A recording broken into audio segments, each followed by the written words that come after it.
Let me make sure everybody's muted, except for you. Okay, guys, so welcome to Empowered Elite's team call for September 14th. We are halfway through the month. It's flying. I feel like the end of the year is just gonna fly by.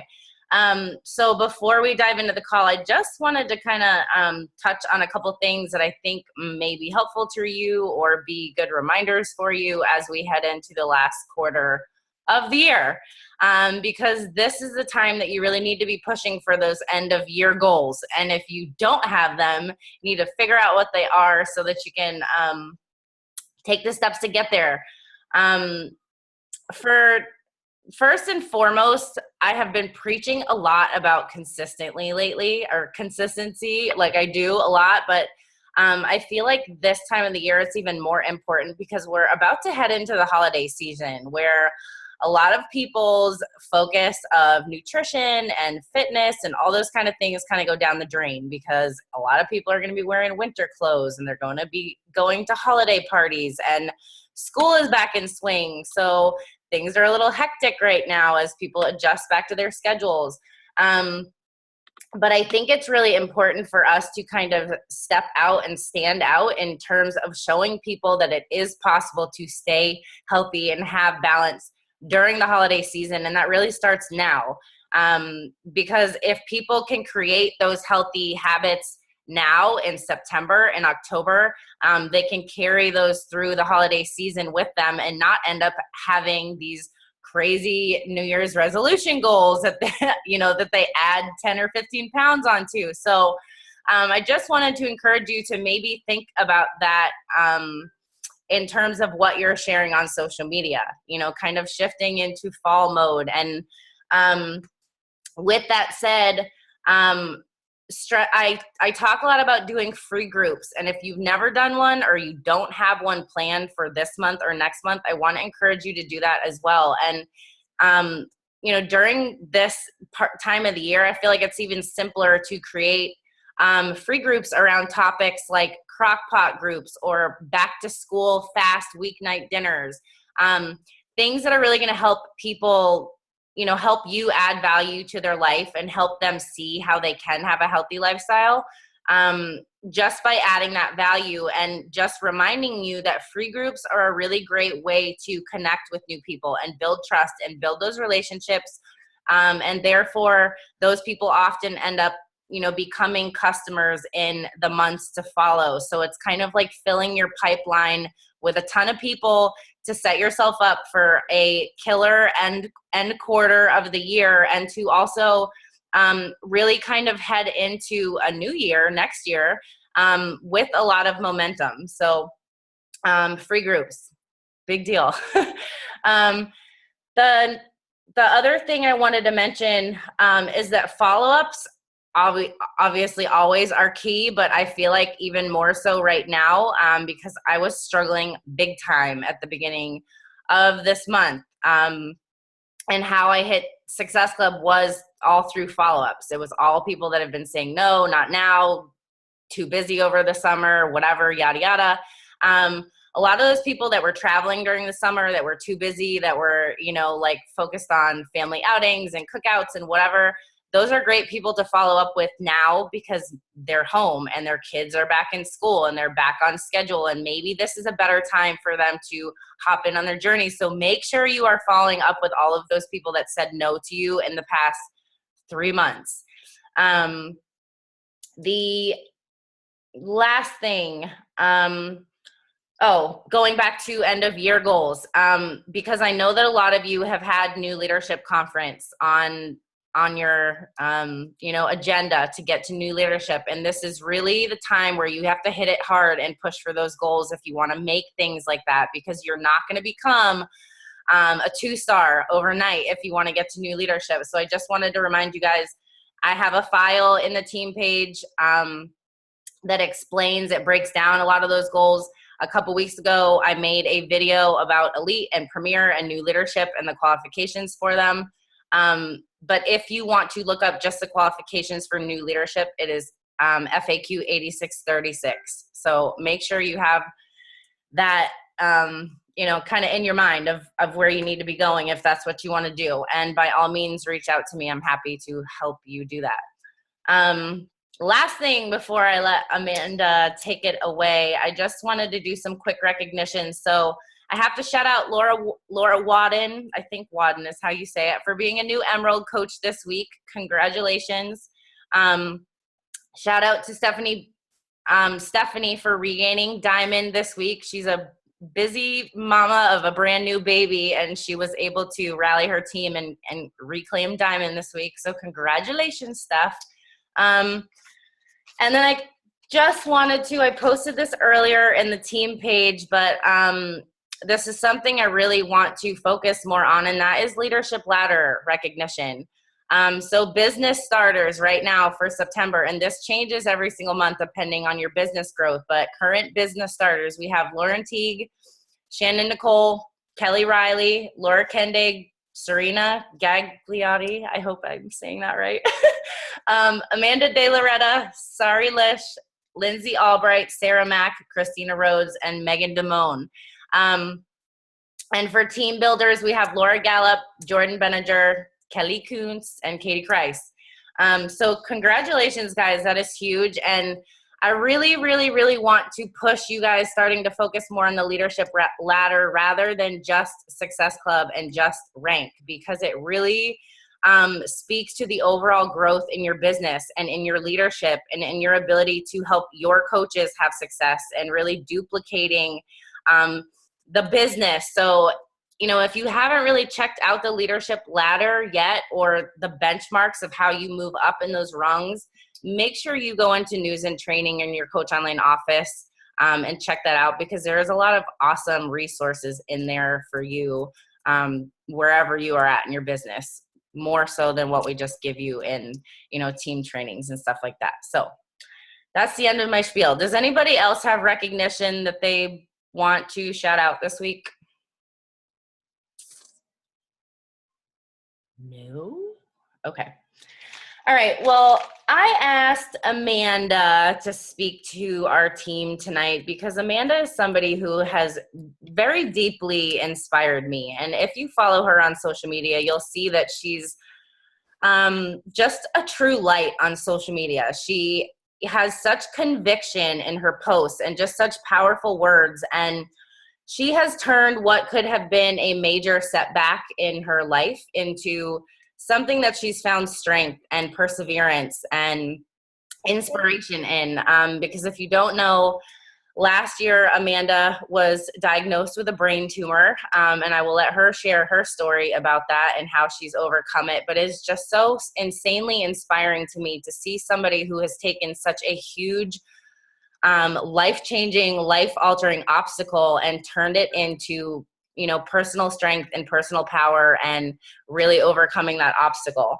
Amanda became a Diamond coach in November of 2013, and she was a little bit skeptic about the business, so she was kind of on and off until summer of last year, and then she locked in Diamond in under 3 months and became a Diamond coach in September of 2015. So Amanda, you can go ahead and take it away. Thank you so much for that awesome introduction. So thank you guys for being on this call and for giving me this opportunity to speak. I just wanted to just clarify one little thing in that story was I started as a coach in November of 2013. And my life has changed quite a bit from the point that I started to the point that I am now.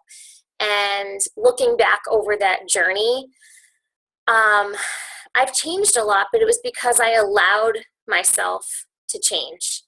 I was open to the idea of changing. I know Dana talks about that a lot in her posts, and I see a lot of similarities between you and I, Dana, and so it just means a lot to me that you asked me to speak tonight. So so I went through a lot of changes when I started as a coach, it was very simply, I didn't want to change my life. I basically just wanted to get back into a healthy routine. I grew up as a ballet dancer, and I had fallen off track. And in college, I developed some really unhealthy behaviors. I was cocktail waitressing, working and partying till all hours of the night. I just wasn't treating myself well. My relationships were terrible. I just wasn't being the person that I knew that I was and knew that I could be. And so I guess fast forward to coaching, I had, my upline is Liz Hartke, and she and I grew up together, and I had watched her journey kind of from afar and was very, very curious about what she was doing. And so I reached out to her, just like many of us reach out to other coaches, looking for a healthy solution. And so I had tried the products, and I knew that Liz was jumping into her business, and I just didn't understand the business. It just felt very forced. It felt like I didn't understand the rank. I didn't understand a lot of what the business meant, and how I could use this to not only propel myself forward in my life and be open to that change, but also do that for other people. When I started, I was in it for myself. And I think that's pretty common for people. They want to make a change for themselves, which is totally and perfectly normal and okay. And then it wasn't until I really learned and really dove in and started actually changing people's lives that it clicked. And so basically I had watched from afar. I had signed up, I was doing my workouts and all this stuff. And then I became pregnant, and I fell off with everything. I fell off with my business. I didn't want to be on any calls. I didn't want to be a part of it. I was working full time. I was commuting up to 3 hours a day. I was pretty miserable. And I don't tell a lot of people this story, but I actually got in a car accident. I basically think I fell asleep at the wheel, which was kind of a huge wake-up call. And this was in March, and his due date was in April. So I was very, very pregnant, had flipped my car, and had this huge, huge wake-up call. And and it was around the time that Liz had reached back out to me, because I went inactive as a coach and all that.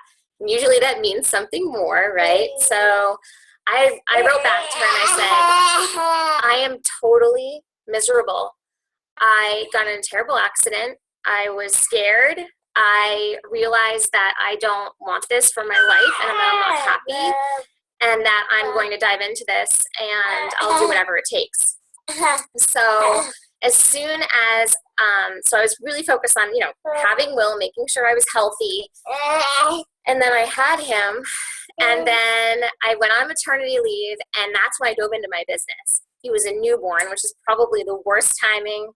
But at that point, I was so desperate that I just said, I'm just going to do what it takes and become Diamond. And I had no idea what I was doing. And at the time, Liz was out on maternity. She was, she had Jack, because they're about a month apart.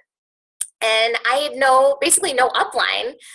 So I started reaching out to other coaches, Janelle Sammartino and all these other coaches that I knew in the network. And I said, what are you guys doing? How do you do this? And I started watching YouTube videos, and I literally remember watching Lindsay Matway's video about how to become Diamond. And she said something that really resonated with me, and that was to just step into the role. Like, she's like, you're a superstar Diamond coach. What does that look like? What would you be doing? And I talked about that a little bit in my on a video I did for my team today, and really, like, I was like, oh. And so that clicked, and then I started getting professional photos done, and I started really taking my business seriously, because I had heard another quote, if you want this to pay like a job, or pay like you're a CEO, you have to act like one, and you have to do those steps. And so I started realizing what I was missing. and what I needed to do to move forward for myself and for my family. Um, and so, yeah, so then I became Diamond pretty quickly. I figured it out. And I want to tell you that previous to that, when I first started as a coach, I had no why. I was just doing it for fun, and I could not hit Success Club. I got as high as Success Club 4, and I was struggling. I was like, I don't know how to talk to people. It was forced. It wasn't natural. But once I had that why, everything changed. And so now he is my why, and also kind of gets in the way of things, obviously, sometimes. But but it's okay. We move forward. And so I wish my husband was home because I would have him take. I wish. It's funny that this is the one night Declan is sleeping, because they can vouch that normally he's crawling on my back, so you're fine. Oh my gosh, it's awful. So let's see. So I guess I will fast forward to things were going really, really well. I finally started to feel like a business owner. I felt like I had a pipeline. I was writing people's names down. I had goals. I was chugging along. And I'm going to tell you that my team now is different from the team I had back then. And that's okay. I have cycled through new people that are ready to run with this business, that are doing amazing, that are amazing on social media. And so I'm gonna just tell you that I've been through a huge cycle, and that everything happens for a reason. So let's see, things were flying along, things were going well. Then one night, my husband woke up to me violently shaking and looking as if he thought I was dying or having a stroke or something. And he kept like yelling, like, Amanda, like yelling my name, like trying to wake me up. And I was like, he said it was like something out of The Exorcist. It was just really scary. So his voice woke the baby up. So then the baby was like screaming. My husband was freaking out, didn't know what to do. He ended up calling 911. And so then they came and they started asking me all these questions, and I wasn't answering them. Like I wasn't really with it. And that was really scary for my husband. And so they ended up taking me to the hospital and all that. Well, come to find out, I had a grand mal seizure. I had never had a seizure in my life. I had been living this healthy lifestyle, since 2013, since I got back on track. So I was doing everything in my life that I was supposed to be doing, and treating myself well and doing all these things. And then, so they ended up doing some scans, and they ended up finding the tumor and telling me that I had this brain tumor. And I was like, I was in total shock. I think my family and I were just in total shock. And so we were like, okay, well, what do we do now? How do we move forward from this? And I'm quite an impatient person. So when they said they could pretty easily operate on it and remove it, I was like, let's do this. And then my husband said, oh, no, this is your brain. We're going to Boston. We're going to get an appointment with the surgeon. And so we were researching surgeons and all that stuff. So during that whole time, I started to feel down. I was let out of the hospital, almost right away, but I had to put my business on hold, and that's life. I was about to, so close to hitting Success Club All-Star. That was one of my goals, and I missed it that month that I had the tumor. And it was hard for me after that to forgive myself, because I told myself that no one cared. Like, I mean, at the end of the day, a business is a business. Like, no one, Beachbody's not going to say, oh, poor you, you had a brain tumor. Like, we'll give you a pass.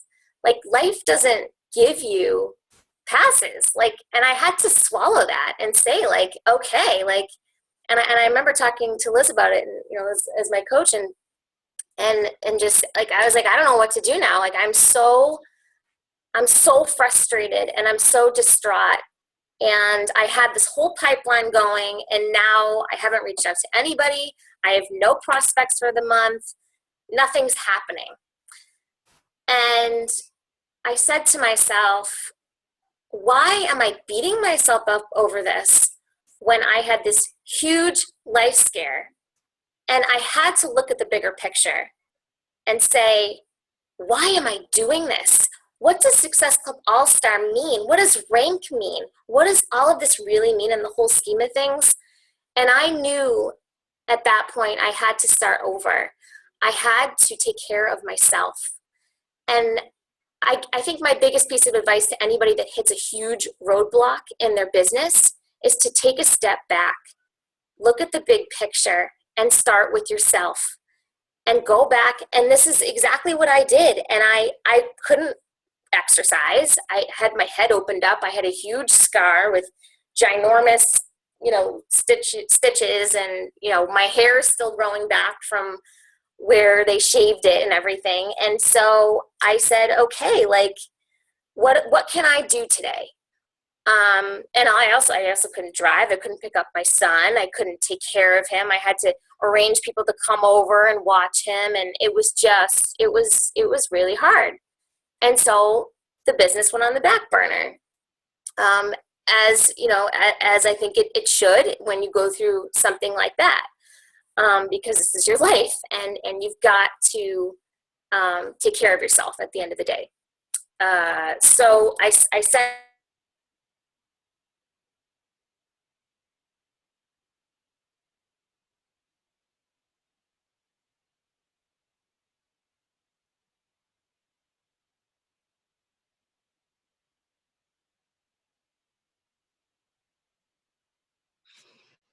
That's really weird. Well, wait a minute and see. Maybe it's just her connection. How crazy is that story? Powerful. Let me write her and see.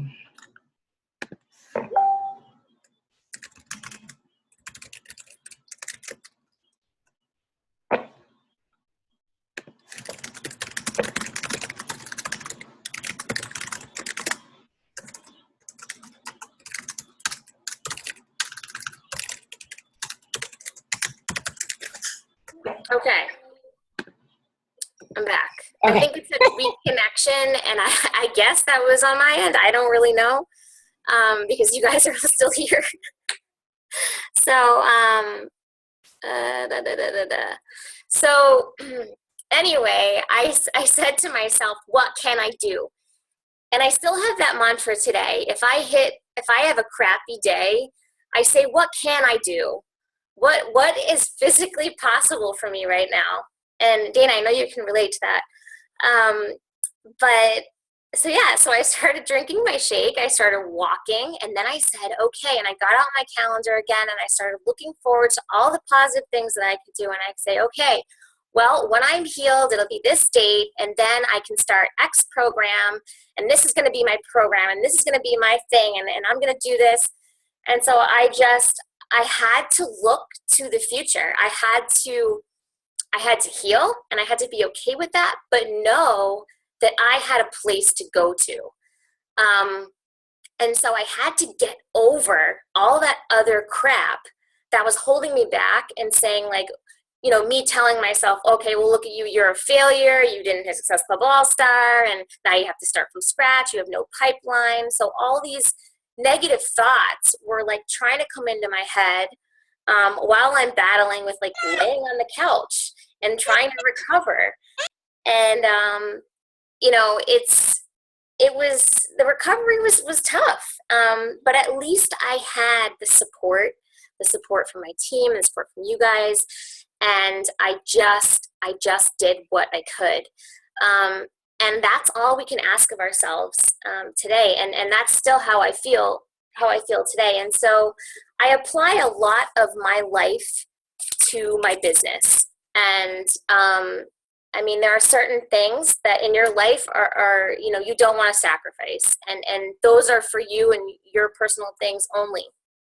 So only you can decide, what you're willing to sacrifice. And I struggle with that all the time.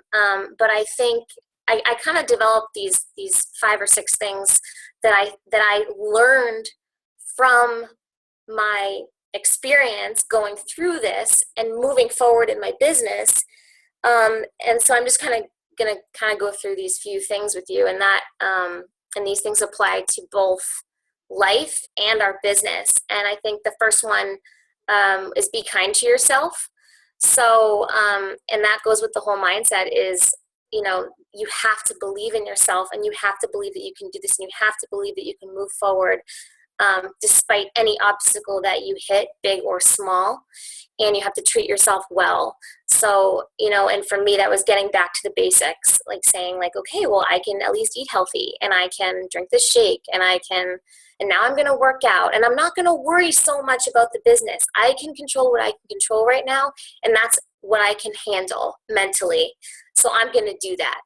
And then once you've got that down, then you say, okay, well, now I'm going to add this, and now I'm going to add this, and I apply that to my business all the time. Because if I look at everything, I get overwhelmed and I say, oh my gosh, I should be doing this and this and this and this. Like, no, because then you're going to beat yourself up and you're going to get overwhelmed. So I think just be kind to yourself and take it one step at a time and see it in baby steps. Just like I tell my challengers, like, I know this is overwhelming. And I tell my coaches, I know this is overwhelming. I get it.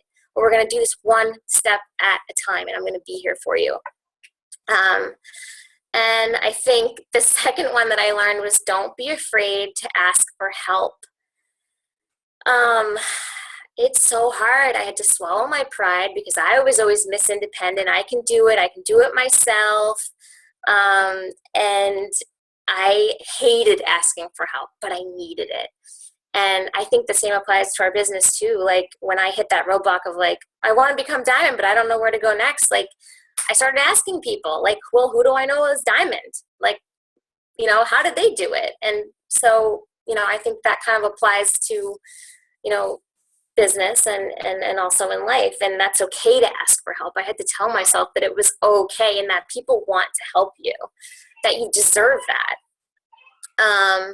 And then I already touched on this, but focusing on the can, like what can I do today? What am I able to do physically? And going about it that way, rather than getting swallowed up in all of the limitations, which were so easy for me to see at the time. I still struggle with this. It's like I can't drive, and I can't meet my coaches for coffee, and I can't go here and there. And what can I do? I can do these workouts from home. I can do my business from home. It is such a blessing, and I should share more of that. And then I think patience is a huge thing. And this is something that I've learned with my team is I have tried to push things before and they just didn't work. It just didn't work. And a lot of times it took me a long time to understand everything, and I'm still learning all the time. So be patient with yourself and and how you learn and how you're going to soak things in and apply it. But also be patient with your coaches too. And yes, we have to lead by example and do everything that we can do. But at the end of the day, we can't force anybody to do anything. And so there's a certain level of patience where you get the right people. They are like self-sufficient. They're doing all the right things. And that's so cool to see because they care and they want to become better. And that's something that you can't force. It's the same with our challengers. We can't force them to do their workouts. They have to want it. And so it's our job to help them through that and motivate and inspire and all that stuff. But being patient. And then I have kind of 2 more things. And I think another thing is, don't overthink. I do this all the time. I just down to stupid stuff. Like I had to, stupid stuff with the business and stupid stuff with, we're getting a room refinished. And my husband was like, can you please go down? He wants to talk. He's like, be quiet, Mom. Oh yeah, so we have to move stuff out of our basement, and I just like wanted to put it off so badly, and I was just like, well, then I have to do this, and then it's such a huge thing, and I just overthought it, and I procrastinated, and I was like, what am I doing? Let me just go down there and do it. And it's the same with my business. I don't like reaching out to people. I hate it. Makes you feel uncomfortable. But then I'm like, oh, you know what? I have to see this as an opportunity, and I have to do it. Because if I don't do it, I'm not going to get anywhere, and I'm not going to help anybody. And that's what this business is based off of, which Dana reminded me. So just don't overthink it. Just do it. That's a note for myself. And then, and that also applies to my journey in that, I had to take it one step at a time. If I overthought it, I probably wouldn't have even gotten back into the business, to be honest with you. I had to just focus on what I could do at that time and baby steps. And then the last part is putting on the blinders and focusing on yourself and your journey, and just not comparing yourself, because I fell into that trap, and all coaches fell into that trap of, well, so-and-so is at 4-star and they started at this time, and it doesn't matter because everybody's journey is different. I started the same time as Rachel Khalil, and she's a 6-figure earner, and you know what? That's okay, because she did different things. I had different things happen to me, but that doesn't mean that I can't be successful. And I had to tell myself that, and I had to believe that, and I still have to believe that, because none of that matters. It's what you do right now and how you move forward. And that, I think, is the biggest takeaway from having a brain tumor and having surgery was, okay, well, here's my 2 choices. I can stop my Beachbody business and just, whatever, just call it quits. I have a good enough excuse. It's fine. Or I can get back to my vision and what I want in my life and refocus on my why. And when I went to my coach's diamond retreat that I'd qualified for, I didn't have a clear why anymore. So I showed up to the retreat, and I literally was like, I don't even know what my why is.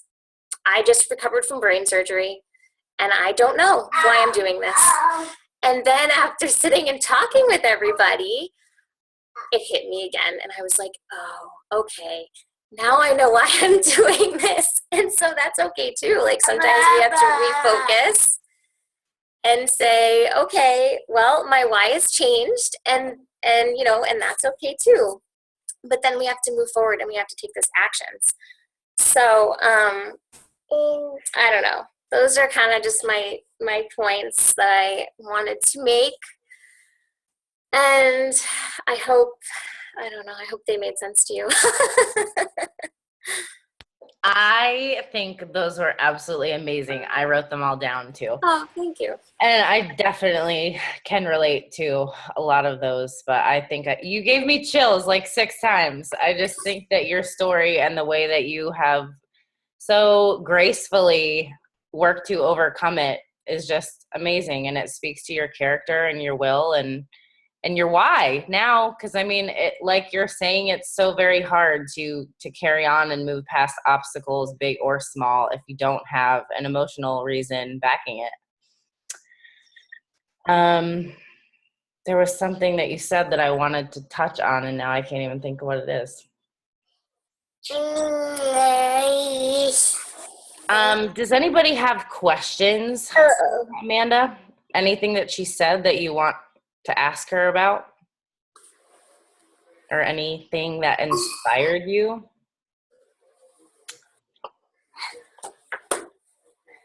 You guys are always quiet. I like that you wrote down life doesn't give you passes, because that was a hard thing. That was a hard pill to swallow. I was like, well, no one cares at the end of the day. Okay, they care about me and my health, but like the business isn't going to run itself. Like if I want it to happen, it's got to be me. That's it. Well, I just think that that's a huge lesson in general in life is that life doesn't give you passes. Like at the end of the day, like you can't control your circumstances. You can't control what happens or what you go through. But I made a video about this yesterday in the team page. Control your attitude and your mindset and how you react to it and the action steps that you take after that. And you have done that amazingly. I think that the life doesn't give you, I would put free passes in there. Life doesn't give you free passes for anything is a huge reminder to us all that it is always a choice how we overcome things. Thank you so much, Amanda. And hey, buddy. I know it's distracting with them. He's like past his bedtime and my husband's working so late. So I totally get the single mom thing. I get it. Trust me. Does anybody have any last things that they want to say before we hop off? No? Alrighty. Well, thank you so much, Amanda, for taking time out of your night to share your story and your top takeaways. And I can basically just assume that everybody found it as impactful as I did. So thank you so much for taking time out of your night. Thank you guys so much for having me. I really appreciate it. I will see you guys next week.